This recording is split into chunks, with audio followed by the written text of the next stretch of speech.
this is Lewis Tujaski. I just got top 16 at UK Nationals. I finished 8-2. My losses were round 4, round 5. I lost to Punk Therion and Sword Soul. Both of those losses were game 1. I drew the nuts, or I drew Barrier Statue, and they scooped without showing the deck. Game 2, I didn't know what to play. What I was playing against, decided wrong, lost. And then game 3, I basically bricked, or effectively bricked, because I lost to like one hand. It was like Rabina, Ash, pass. So other than that, the deck was really, really good. The only real losses, as I say, were mainly to just a little bit of bricking here and there, which is just kind of the deck. It was the same thing at top 16. I just didn't draw great. Yeah, it is what it is. It's the deck. Okay. Anyway, I'll show you what I played. I really did try to maximize consistency, so hopefully that will become clear as I show you the list. So I played 4 Little Birds. I played 3 Rabina, 1 card starter. No reason not to play 3 Rabina, obviously. I played 2 Eaglin. I'll explain why in a moment. And I just played the 1-3, the 1 toucan. I think this is fairly standard by now. You only need to play 1 because the card isn't a starter. They're both infinitely searchable, infinitely recurable. So you only need to play the 1 for when you need to search it. The best bird I played, though, was Jack in the Hand. So I played 2 copies of Jack in the Hand. If you don't know what this card does, what it does, you show your opponent 3 level 1 cards in your deck. They pick 1 to go to their hand. Of the 2 remaining, you pick 1 to go to your hand. So this basically searches the second best card in your deck. Alright, because they're taking the best one. They take Rabina every time. And then you take the second best card in your deck. So 90% of the time, you just take Eaglin, right? You show them Rabina, Eaglin, Stree. They take Rabina, you take Eaglin. Okay, that's what happens 90% of the time. So this is basically the 3rd and 4th copies of Eaglin. The reason it's better than playing the 3rd copy of Eaglin is because if you open double Eaglin, it is a brick. You can't do anything with double Eaglin. If you open 1 Eaglin, 1 Jack in the Hand, it is not a brick.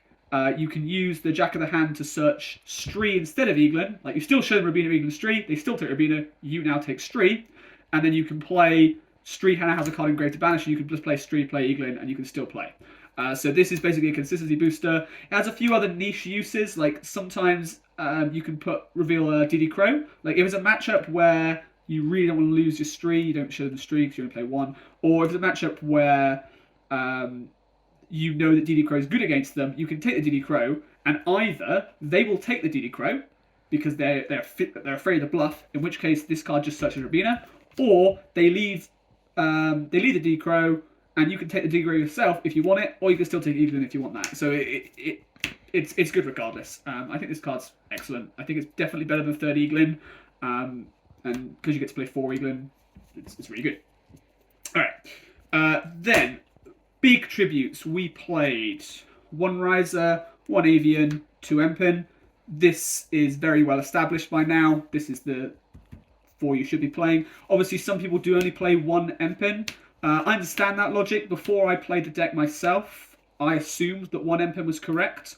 I assumed that that made sense. Same reason with this 1 Toucan, 1 Stree, really. It's infinitely searchable, infinitely recurable. I assumed you wanted to play only 1. The thing is, though, the second one actually comes up all the time when you actually start playing the deck. You often want to search the second one. Like, sometimes Eaglin actually just runs out of things to search. Sometimes you'd rather use Toucan to add back a trap, so you don't want to add back the one that's banished. And sometimes you actually just want to add the banished one back, summon that, and then add a second one in the same turn, just tribute multiple things. Particularly have Unexplored Winds up. Just lots of tributes is good. So I played 2 Empire. Okay. Then, for the other winged beasts, we play the 1 Statue, because Statue wins games. And we played the 1 DD Crow. So, Statue, obviously, as I say, was amazing for me. There were multiple games where I went first, my opponent just scooped, because they can't beat this, or they tried to beat it and failed. Like, I had like a game where someone like showed me he could have everything in that I had apart from this, and it was just, yeah, you just can't beat this card. Obviously, it's done. One thing I will say about the Barrier Statue, though, is I don't actually always go for it in sided games. Like, if I open a hand where I have the option of... So, let's say I hard draw Empin, which is sometimes you do. Then I might search Avian with my Eaglin and go Empin, search Trap, and then tribute over the Empin for an Avian. And if I do that, the advantage is that Avian can kind of negate the cards they're signing in against me. Because the worst thing this card deck can deal with is just them having an out to your trap. If they have Twin Twisters or they have Cosmic for your Dreaming Town, then you don't get to play on their turn. And one statue is not looking nearly as good when you have no statue, no map to back it up. Then they can just out it and they can just clear your whole board. So you really need to make sure you have an out to the Twin, or maybe even just an out to like Dark World or whatever. And that statue by itself, without a trap, is just not good enough. The Diddy Crow, I think this is, in my opinion, this is staple. It's a winged beast that you can search that does something. And that's really, really big in this deck. It's not a Garnet, because Diddy Crow is obviously a good card at the moment. But you can actually make really good use of it if you do search it. So I think that's why you play the one, but it's not really a Garnet. So times you might search this. If you play against like Despia, going second, you can sometimes just search it if you open like Rabina map. Sorry, Rabina map. You do your map searches your Eaglin, so your Rabina can just search Diddy Crow, and they don't normally see it coming. You go activate map, they go okay. You go map effect, they go okay. At that point, it's already too late. Once you do the Rabina effect, it's searching Diddy Crow, and they probably haven't used their branded in red by then. So you search the Diddy Crow, turn off their branded in red, and then just start playing Eaglin and start carrying on, and they can no longer interact. The only other time you might use Diddy Crow is just if you're going first. You normally obviously set up your statue, set up your trap and everything else. But when it's their turn and you're activating the trap and you're going through your plays, Rabina typically hasn't got anything left to search anymore. The Eagle is adding itself back from the banish, so Rabina might as well search this just as another piece of interaction. It doesn't really matter. Even if you haven't got a statue, sometimes you still don't search statue. Sometimes you still rather search this, because statue requires a normal summon, and you might use normal summon for Riser or something like that. So this is just another piece of interaction. You can search alongside searching Riser, search Riser, Riser them, and search Diddy Crow along the way. Just more interaction. Good card. And then the last cards I play, obviously, are these three hand traps and these three hand traps. So 3 Shifter, 3 Ash, obviously with Crow, that's 7. Shifter, obviously, literally just the point of the deck. It's an auto win. Going first, going second, it just auto wins. I actually didn't draw this that many times, though, over the course of the weekend. I barely saw a tour on the Saturday. The games I think I saw like once or twice, and only really going first. And you didn't really need it going first. On the Sunday, it wasn't actually that great for me either. There was like 1 or 2 games which it won me. Like, it won me my top 32 game. One of the games I went second, but otherwise it wasn't amazing. In my top 16 game, actually this just kind of almost bricked me. I opened like double Shifter. I opened Shifter both games. Like, it skipped his turn, but then on my turn I couldn't actually do anything because I bricked. So Shifter, obviously really good card, just didn't do that much for me that weekend. Ash is mainly just here for brand infusion. Like, you can almost cut this. It's just that Ash is so good this format. Particularly against Despia, specifically because it stops them searching Zombie World. That's like almost the main reason I played it, just to stop them searching Zombie World. Obviously, it is a good card anyway, but you don't. Hand traps in general aren't amazing in this deck. Okay, then spells. I played 3 map. Okay, so I have quite a lot to say about map. I am not playing Terraforming. The reason I'm not playing Terraforming is I felt like 3 map was enough. I didn't feel like I needed 4. So map is, it's really, really good. It is effectively the kind of best kind of deck for playing through like Ash and that sort of thing. But what it isn't is it isn't a starter. So what I mean by that is like, it can be a combo piece with another card, but it's not a starter by itself. So you have to draw it with something else. And it actually has less cards that it can pair with than kind of like most of the other cards in your deck. Like, even like Jack in the Hand combos with like everything in the deck, apart from literally Toucan. Whereas this only combos with the birds. So if you draw map with map, or you draw map with Advent, it doesn't combo. And that's like quite a lot of cards that you can draw this with that it doesn't combo with. That's why I didn't want to play 4. After the weekend, as I say, some of my losses were just straight to an Ash, so maybe I'll play this just to help chain block. Maybe I'll play the Terraforming, but I'm not decided at the moment. But my logic was 3 was enough, I didn't need to play 4. That was for this event. The actual best card of the deck, I'd say, is Advent. Advent helps you play through most hand traps. Like, you can play through Veiler or Imperm with this like easily. You can also sometimes play through Ash, because you just search map. And in very rare instances, you can play through Veiler and then also play through Ash. And that's just crazy. I think this is probably the most interesting card in the deck. Like, people say that Flunder's quite linear, but this is the card that makes it not linear. Like, there's a lot of choices with this. Like, do you play this before you summon to get map? Do you play this after you summon? Do you hold this just for their interruptions? There's also some kind of like cute things you can do. Like, you can banish an Empen with this and search a toucan.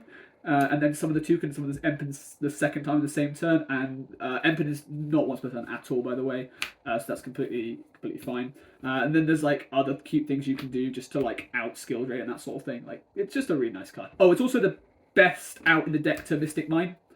Just wait till their end phase and then out your own board with this.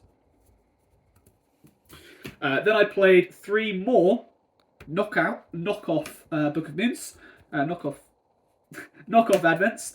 So Book of Moon is basically just, again, like I said, knockoff Advent. It outs Favor, it outs Imperm. It lets you play through those hand traps, and they're the worst ones you're most afraid of. But it also kind of just like is okay going second. Like, you can turn off Baron, you can turn off Griffin, you can turn off like all of those kind of like cards just force a negate, and that's just a good card going second.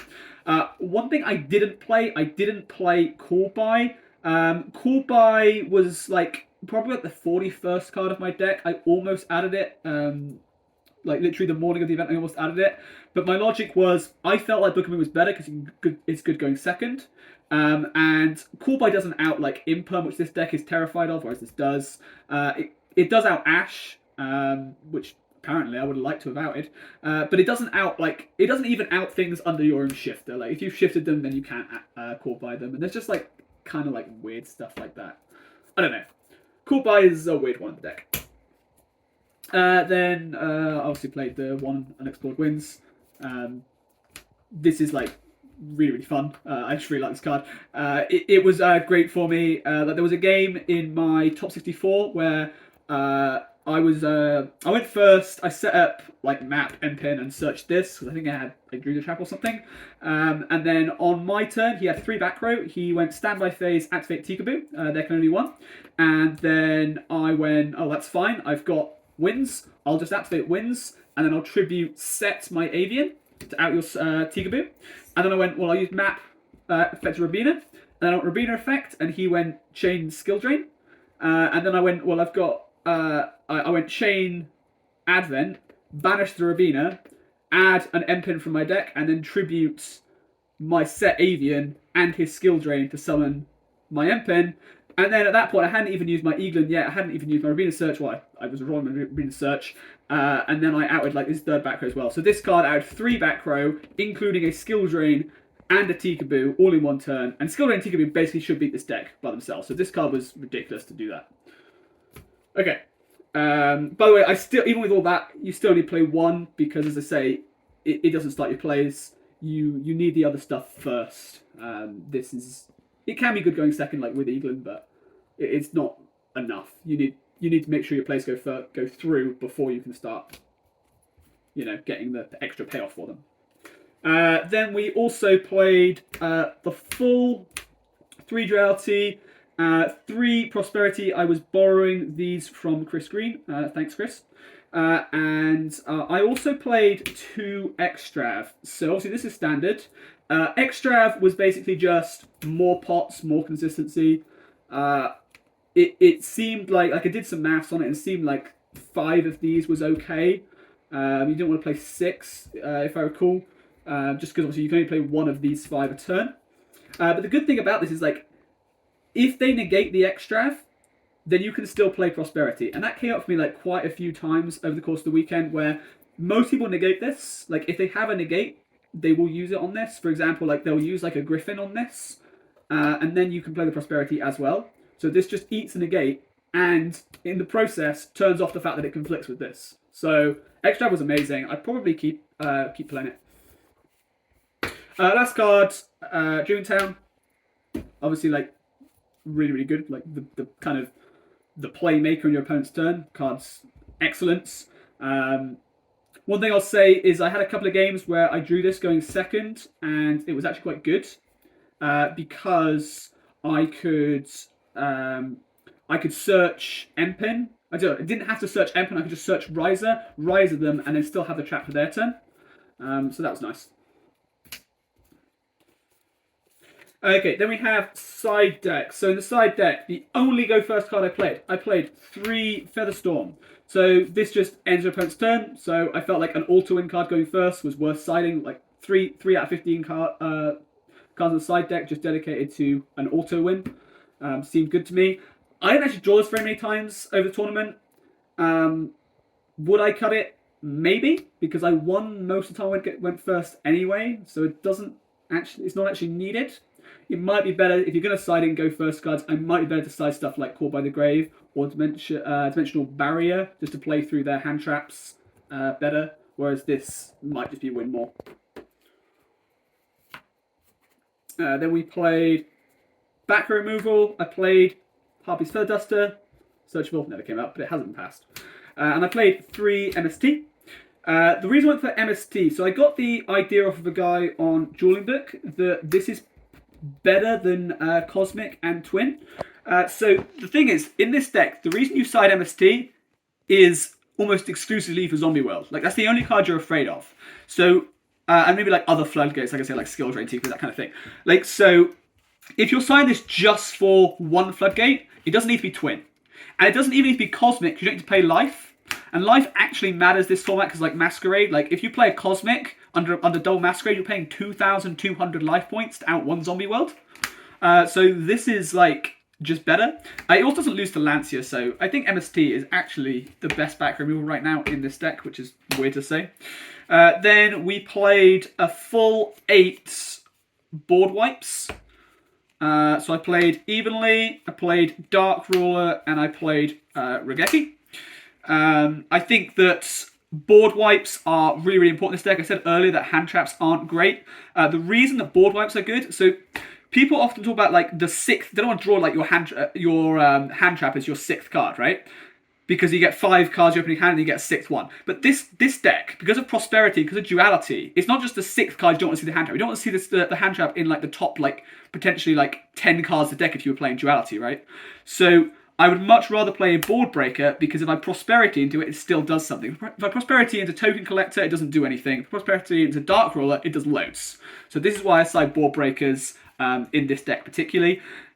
These I felt like were the best ones. Dark roller obviously just completely outs everything. Evenly is particularly good because this deck doesn't need a battle phase.